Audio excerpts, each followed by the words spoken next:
The Lord be with you. And with your spirit. A proclamation from the conclusion of the Holy Gospel according to Mark. Glory to you, O Lord.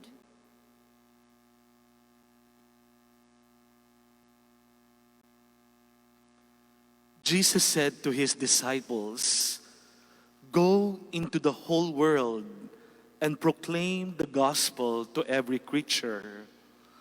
Whoever believes and is baptized will be saved. Whoever does not believe will be condemned. These signs will accompany those who believe. In my name, they will drive out demons. They will speak new languages. They will pick up serpents with their hands.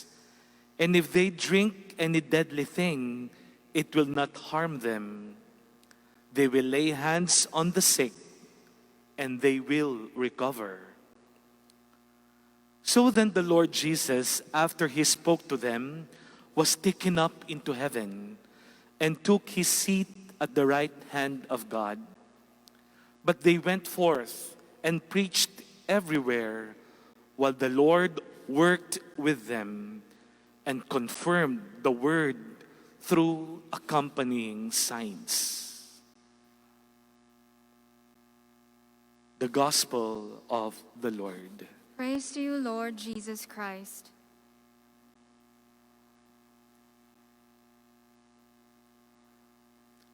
Magandang umaga po sa ating lahat.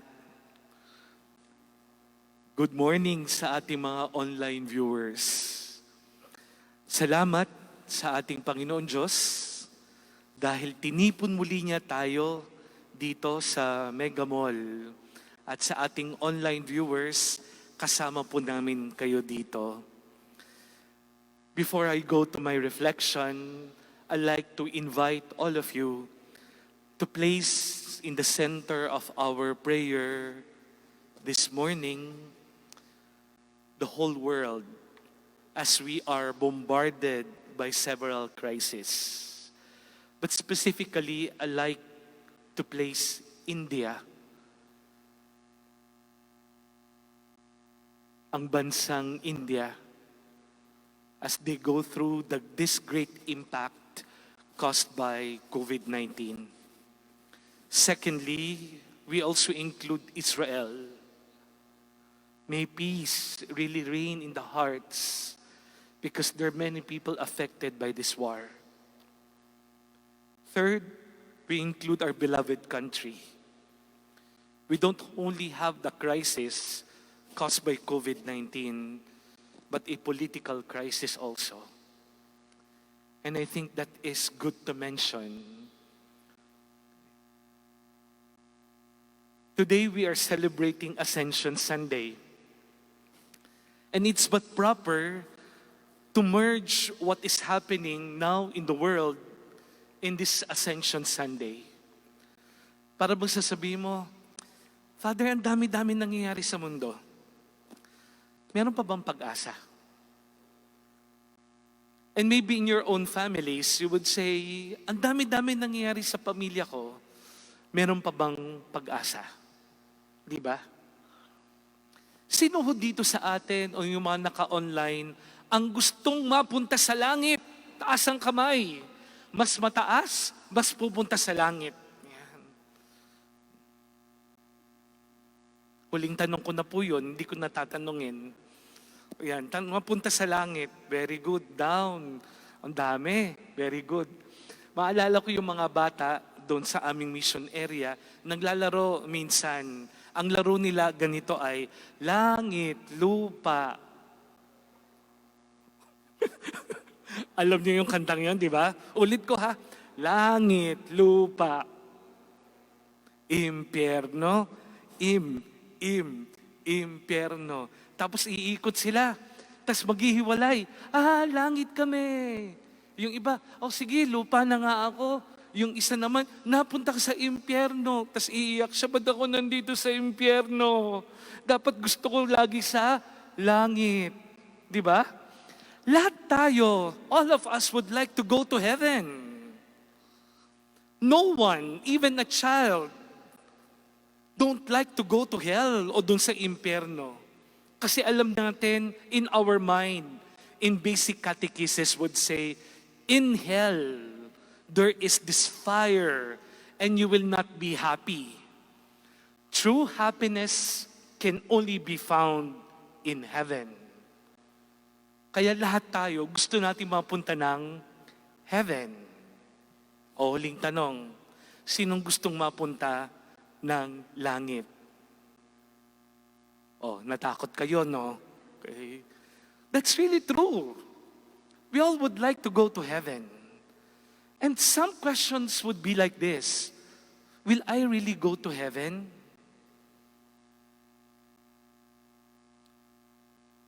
I was planting one afternoon in one of our garden, and I received a call.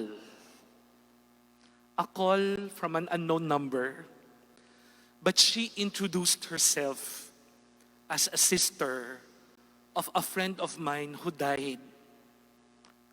And the sister was asking me, sabi niya, Pads, namatay yung kapatid ko last April. Hindi ko man lang siya naalagaan. And that's the only time na kinonfess niya lahat ng kasalanan niya bago siya namatay. And the sister was asking me, Pads, sa tingin mo mapupunta siya ng langit? Look at this. Even a sister of a dead person is asking, will he go to heaven? Kasi gusto ko mapunta siya ng langit. Will he go to heaven? And maybe that's the same question that we have. Will I go to heaven? Don't be proud in saying, of course. You're not sure. Will I go to heaven? But there is an answer today. This Ascension Sunday. In this Ascension Sunday, in the first reading, it is described how Jesus was raised up to heaven. There is this image of a cloud. And take note, in the Bible, when you talk of a cloud, it means heaven. And Jesus was taken up through the clouds, going up to heaven. Wow! Parang ganun ng scene na yun, ano? Titingala ka lang, parang may ulap na pataas. Okay. But is that the only thing happening in that ascension? Jesus was taken up into heaven. I'm telling you, no. No. Para bang gano'n na lang, iniwan tayo ni Jesus, umakyat siya sa langit, mag-isa? No. The answer is this. Jesus resurrected from the dead, glorified, was taken up into heaven. But He also lifted up the whole of humanity. Pati yung pagkatao natin, inakyat niya sa langit. There is this connection of the incarnation and the ascension. Remember, in the incarnation, God from the heavens went down to earth.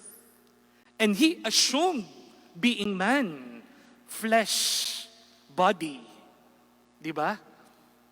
And He became man except sin. Now in the ascension, from the earth, He was taken up into heaven. Truly, He is the Son of God, because it is from heaven He came down to earth, and from earth He will go back to heaven. And at that moment of the ascension, He is not thinking of Himself only. Yung ba sabihin niya, uy, babalik na ako ng langit. That's it. I will leave the earth like that. Anyway, naturuan ko naman na sila eh. I already taught them everything what I know coming from the Father. But look at the very act of Jesus. He also lifted up humanity with him. He lifted us up. And that is a comforting message for us. That in that realm of heaven, we have a place there, prepared by Jesus. There is a place for you in that realm of heaven. Therefore, when you say, will I go to heaven? There's a place for you. Jesus prepared a place for all of us. And that is hope. That is great hope. And you will say, I will hold on to that hope. And I will do my best to be worthy to be in that realm called heaven. Diba? Para masabihin mo, comfort yun eh. At this time of crisis, at this time of difficulty and suffering, people should hold on to that message of the Lord. Jesus' ascension is not self-serving. Hindi lang niya inisip sarili niya. Inisip pa rin niya ang sangkatauhan. Patuloy ang kanyang pagbibigay ng kaligtasan sa atin. Look at the very act of Jesus. From the suffering, to the crucifixion, to the death, to His resurrection, and now to His ascension. In the mind of God, the offer of salvation is for us. And it will never stop. It's up to us right now whether we will also do our task and responsibility in holding on to that gift of hope and salvation. You have a place in heaven. Be worthy for that place, because Jesus, who sits at the right hand of the Father, prepared that place for you. Wow. You know, every time I give my reflections sa funeral, no, I always include that theology because people would say, parang wala na eh, pag namatay, tapos na. Pero ngayon tayo dumadaan sa isang madilim na karanasan. Hold on to that because that is our light in these difficult times. And it would give us always a comfort to wake up every day and say, itong araw na to, iaalay ko para sa daan patungong kaharian ng Diyos. And I will do everything. I will follow the value of love, the value of hope and faith. I will act according to the law of Jesus. I will think not only for myself, but moreover for the other. I will commune with God in prayer. You will do everything because you are worthy to have that place in heaven. Okay po, pag-asa. My second point is this. I like to get it from the second reading in the Gospel of today. Jesus' mission on earth ended in this ascension. But it culminates His mission in heaven. Ulit ko ha, ang misyon ni Jesus sa mundo natapos na. Pero yung misyon niya sa langit nag-uumpisa. And what is this mission of Jesus? He continued to be our guide. He continued to support us in this earth. And He continued to intercede for us to the Father. That is His mission. And there's this great mission in supporting us. He continuously supports us with this grace and strength. In the second reading, it says that Jesus, when He is seated at the right hand of the Father, He has all the principalities. All the power and authority is bestowed upon Him. This authority is above all authority in this world. Wow. And Jesus' authority, again, is not self-serving. Yung sabi niya, lahat pala ng power nasa akin na. Kay Jesus, hindi. Sasabihin ni Jesus, I will share this power to all of you. So that while we journey in this world, signs can be seen. And what is that? People can show continuous care to one another, especially to the sick. Mothers and fathers can endure the responsibility of a mother and a father, bring up their children in the right way, in a more Christian and a gospel-valued way. Leaders will proclaim good news. That is from Jesus Christ. I will sustain you in this world. That's why, go. Continue the mission that Jesus started in this world. And my brothers and sisters, we are continuing this mission. But if you think about it,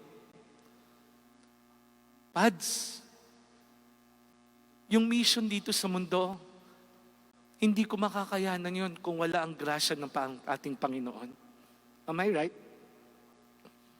True. Just wonder what is happening right now with these community pantries all over.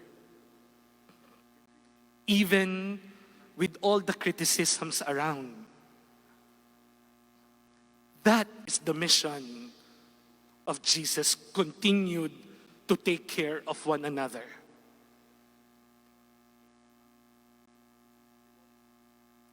People's hearts are being touched. People are giving, even the poor. If we only rely on our own efforts, we cannot do it. But there is this energy coming from above that enable us from below to continue His mission of caring and loving. Wow! People are coming together once again. People are praying. Look at this. If it's coming only from our own efforts, you will not kneel and just give up and then say, more than 1 year na tong COVID na to. Pagod na ako. But look at people are coming again in prayer. Is that coming from our own efforts? No. It is a power from above enabling us here below. Look at the frontliners, the doctors and the nurses. Even though some of them had COVID-19, sige lang, I will continue serving the sick. Because this power is not really coming from me. It is not about money anymore. But it is about serving my sick brothers and sisters in the hospital.